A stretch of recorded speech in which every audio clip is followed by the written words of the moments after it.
Hello အားလုံးပဲမင်္ဂလာပါရှင်ကျွန်မက Globe Trotter ကြိုက်ကြီးပါကျွန်မဒီနေ့ပြောချင်တာကသတင်းတူပေါ့နော်စင်ကာပူနိုင်ငံအတွက်သတင်းတူပေါ့စင်ကာပူလာမဲ့မောင်ငယ်ညီမငယ်တွေအတွက်ပေါ့နော်သတိထားစီဖို့သတင်းတူလေးတစ်ခုပြောပြချင်ပါတယ်ဘာလဲဆိုတော့စင်ကာပူနိုင်ငံကယခုလာမဲ့2026 January လ30ရက်နေ့ကနေစပြီးတော့ဒီစင်ကာပူမှာ no boarding directive ဆိုတဲ့စနစ်ကိုကျင့်သုံးတော့မှာဖြစ်ပါတယ်ချန်ဘယ်မှာကျင့်သုံးမလဲဆိုတော့ Changi Airport နဲ့ Seletar Airport ဒီမှာကျင့်သုံးတော့မှာဖြစ်ပါတယ်အဲ့ဒါက no boarding directive ဆိုတာဘာကိုပြောတာလဲ MBD စနစ်ဆိုတာကဘာကိုပြောတာလဲဆိုတော့သူတို့ကဒီစင်ကာပူကိုလာမဲ့ဒီလူတွေအတွက်ပေါ့နော်လေဆိပ်ကနေပြန်လွတ်တာမျိုးမဖြစ်အောင်ကြိုတင်ကာကွယ်တဲ့ upstream measure ပေါ့နော်အဲ့ဒီစနစ်ကိုခေါ်ပါတယ်အဲ့ဒီစနစ်ကို NBD လို့ခေါ်ပါတယ် NBD လို့အတူကောက်ခေါ်ပါတယ်ပေါ့နော်အဲ့ဒီစနစ်ကိုကျင့်သုံးတော့မှာဖြစ်ပါတယ်အဲ့ဒါကဘယ်လိုကျင့်သုံးမလဲဆိုတော့ကျွန်မတေးသေးချာလေးပေါ့နော်ဖတ်ပြမယ်မသေးကြမှာဆိုလို့ပေါ့နော်သူက MBD ဆိုတာကဘယ်လိုလုပ်တာလဲဆိုတော့အရင်တော့ကဆိုရင်စင်ကာပူပြန်ရောက်မှပြန်လွတ်ခံရတာမျိုးမဖြစ်အောင်ကြိုတင်ကာကွယ်တဲ့အနေနဲ့ဒီ upstream measure ဆိုတဲ့စနစ်ကိုခေါ်တာပေါ့နော်လေချောင်းလိုင်းကနေပြီးတော့ဘယ်လိုလုပ်မလဲဆိုတော့လေချောင်းလိုင်းကနေခရီးသည်တွေရဲ့ဒီအချက်လက်တွေကို ICA ကိုအရင်ကြိုတင်ပို့ပေးရမှာအဲ့ဒီမှာ ICA ကစစ်မယ်စစ်ပြီးတဲ့ခါမှာ ICA ကဒီအချက်လက်တွေမပြည့်စုံတဲ့လူပေါ့နော်ဥပမာ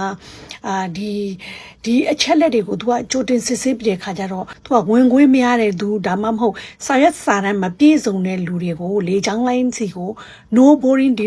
directive ဆိုပြီးတော့ तू က notice စာပို့မှာပါ notice စာပို့တဲ့ခါကျရင်လေချောင်းလိုင်းကလည်း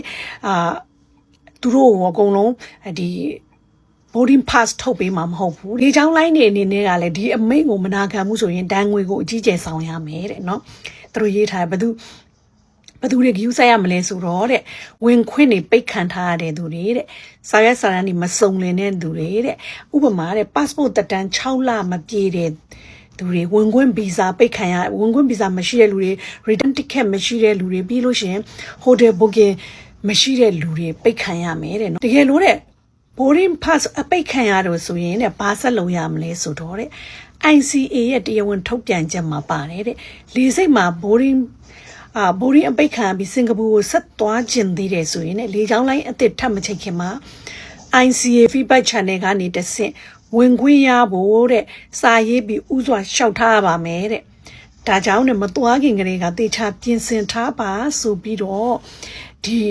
ကုမ္ပဏီတစ်ခုကပေါ့နော်စင်ကာပူရဲ့ကုမ္ပဏီ Seagull ပါလဲမသိဘူး Seagull Travel Service လားမသိဘူးအဲ့ဒီကနေတင်ထားတဲ့ post လေးကိုကျွန်မကပြန်ပြီးပြောပြတာပါတကယ်လို့တဲ့အဲ့ဒီဟာတွေကိုလှုပ်ချင်နေဆိုရင်အဲ့ဒီ Seagull ကုမ္ပဏီကနေပြီးတော့သူတို့အကုန်လုံးဒီ service ကိုအကုန်လုံးပေးပါတယ်ဆိုတဲ့အကြောင်းလေးရေးထားတာပေါ့နော်အဲ့တော့ကျွန်မကလာခြင်းတဲ့လူတွေကိုအဲ့ဒီ service လေးနဲ့ချိတ်လို့ရအောင်လို့ကျွန်မအဲ့ဒီမှာပုံလေးတင်ပေးထားပါမယ်เนาะပုံလေးတင်ပေးထားပါမယ်အဲ့ဒီမှာကြည့်လို့ရပါတယ်ကျေးဇူးများကြီးတင်ပါတယ်ရှင်ပတ်